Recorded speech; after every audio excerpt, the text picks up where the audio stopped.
আমরা মনে করি যে অন্তর্বর্তী সরকারের কাছে জাতির যে প্রত্যাশা ছিল, আশা ছিল, তা তিনি পালন করতে পারেন না। বরং আমরা দেখছি এখন অন্তর্বর্তী সরকার কোনো এক দলের দিকে ঝুঁকে যাচ্ছে, যেটা তার নিরপেক্ষতা হারিয়ে ফেলছে আমি মনে করি। ওয়ালটন এখন দেশের সীমানা পেরিয়ে পৌঁছে গিয়েছে 50টিরও বেশি দেশে।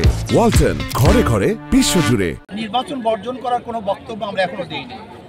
আমরা দাবি করে আসছি পিআরসি হিসেবে নির্বাচন দিতে হবে। এটা শুধু আমাদের দাবি না, এক জরিপে দেখা গেছে 71%, 100 বেড়ে পেরে 80% লোক পিআর সিস্টেমে নির্বাচন চায়। কাজে নির্বাচন বর্জন করবে এরকম বক্তৃতা আমরা এখনো কেউ দেই নাই। আমরা আশা করি সরকার অবশ্যই বুঝতে পারবে।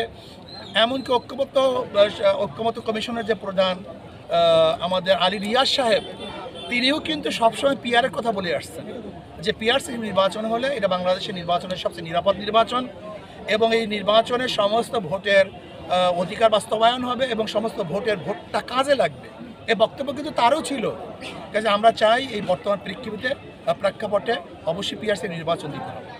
এবং হ্যাঁ, আমরা অবশ্যই ইনশাল্লাহ ইসলামী দল নয়, শুধু ইসলাম, দেশ, মানবতার এই 3 শর্তকে সামনে রেখে যারাই জোট করতেছে আমরা জোটবদ্ধ ইনশাল্লাহ নির্বাচন। দেখেন, আলী রিয়াজ সাহেব কমিশনের মধ্যে আমরা বারবার উত্থাপন করেছি, তারা সেটা আনতেই চায় নাই, আনিই নেয়, এমনকি তারা উপেক্ষা করে চলছে। আমরা রাজপথে চলে আসছি যখন তারা এটা উপেক্ষা করছে তখন।